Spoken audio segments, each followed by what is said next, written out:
Truth is light, and words can be life, so I speak light to illuminate your life. American Indians' Contributions to the World, Health Innovations Part 2. Let's begin with anti-asthmatic medication. Asthma is a chronic disease of the respiratory tract that is often triggered by allergies.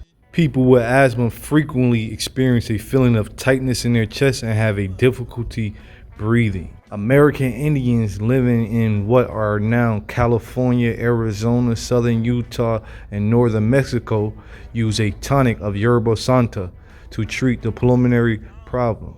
The herb, which grows in dry, rocky places, was also chewed and smoked for the same effect. American Indians use this herb too, which is sometimes called mountain balm, tarweed, consumptive weeds, or bear's weed to treat bronchitis, chronic laryngitis, or colds. Check this out. The first Spanish priest in California thought so much of its curative powers that they gave the yerba santa its name, which means holy herb. Next is antibiotic medications. Substances that destroy bacteria. Microorganisms, some of which cause disease, are called antibiotics.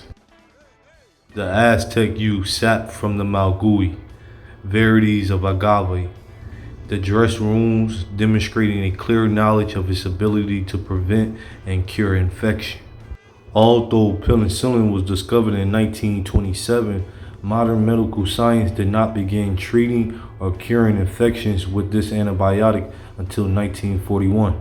Even in very small doses, substances contained in malgui provide an antibiotic environment by increasing cell osmosis, the movement of water through cell membranes of bacteria. Y'all remember Osmosis Jones, right?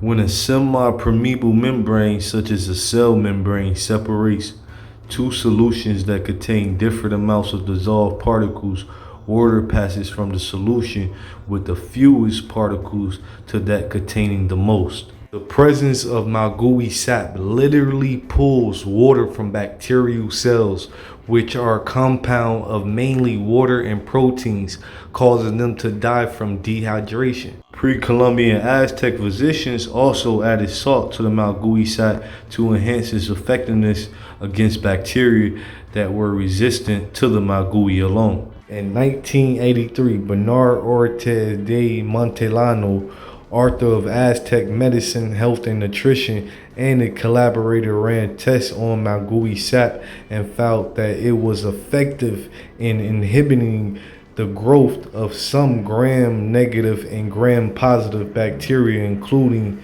Shigella sone, E. coli, Pseudomonas, and some word that I'm not trying to pronounce, Saccharina luta, and Salmonella.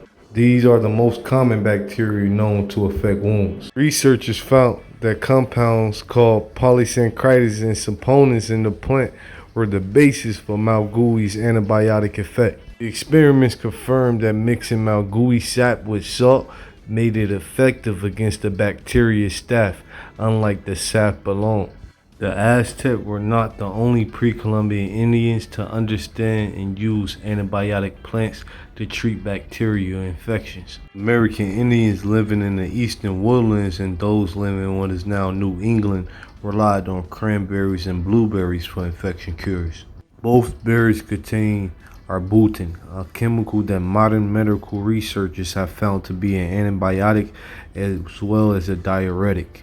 Now we on antihelmintics. Antihelmintics are medications used for combating parasitic intestinal worms, especially roundworms, a problem that has plagued human beings from the beginning of time. If you got dogs, then you probably heard of roundworms before. One of the most effective and widely used anti-worm herbs of American Indians was the pink root. Sometimes this plant is called Indian pink, the Carolina pink, wormgrass, or worm root. A beautiful wildflower, it grows 2 feet tall and has about 12 flowers. The Cherokee, aka Anyawawia, and Creek of the Southeast discovered roots which contain an alkaloid will kill intestinal parasites. They also knew ingesting too much pink root could be fatal since it becomes toxic in large doses.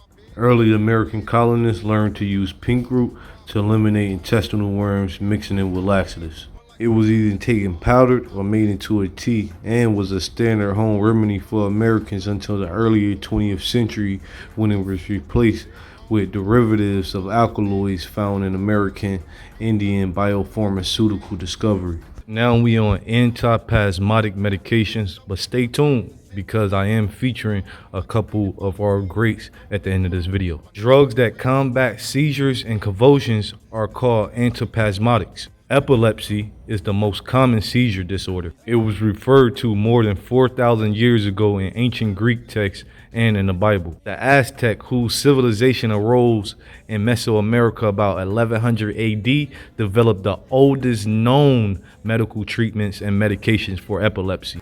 According to Bernard Ortiz de Montellano, author of Aztec Medicine, Health and Nutrition, epilepsy was common enough among the Aztec to be a part of their mythology and cosmology. They used the steam bath as part of their therapy, as they did for treating almost any pathologies. They also used wild yam, that's right, yam, to treat epilepsy.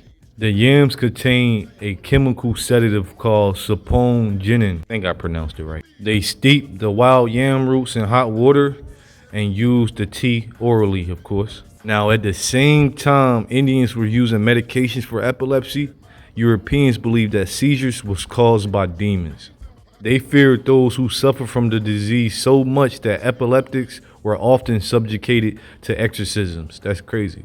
Others were locked away and some were persecuted and offed. Not until the mid-1800s did non-Indian physicians seriously study the disease. In 1857, hundreds of years after the Aztec, Sir Charles Lovelock introduced what medical historians term the first sedative to help control seizures. Michael Weiner states in Earth Medicine, Earth Food, epilepsy was not common among Aboriginal Indians. There were several cures reported, but they were usually performed for white patients by an Indian practitioner. Even if epilepsy was not prevalent, a number of North American tribes had discovered pharmaceutical treatments for the disease. In the eastern part of present-day United States, the Iroquois used several different plants for treating epilepsy. These were club moss, crowfoot, and yellow pond lily. The Lenni Lenape, who also lived in the northeast, used lamb's quarter or pig's weed to treat convulsions. The Hopi, a tribe in the southwest, used sage, and the Chippewa, who live in the upper Midwest, used heartseed. One of my tribes, the Cherokee, aka the Anyayanwea of the southeast, used Indian pipe. Another one of my tribes, the Creek Indians, also from the southeast, used passion flower. We also prepared a hot bath in which patients was immersed. We steeped bone set in hot water and added it to the bath. That's another type of plant.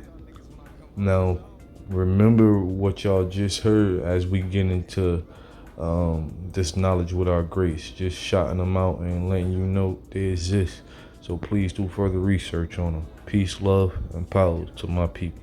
Alright, family, so in 1917, while working in Camp Uptown, New York, Louis T. Wright, a medical doctor born July 23rd, 1891, passed on October 8th, 1952, was an American surgeon and a civil rights activist who develops a technique for vaccinating soldiers against smallpox. More than 30 years later, he becomes the first clinician to investigate the treatment of humans with erythromycin, a tetracycline antibiotic. He had achieved many great things, among fighting for our people into the medical industry and beyond.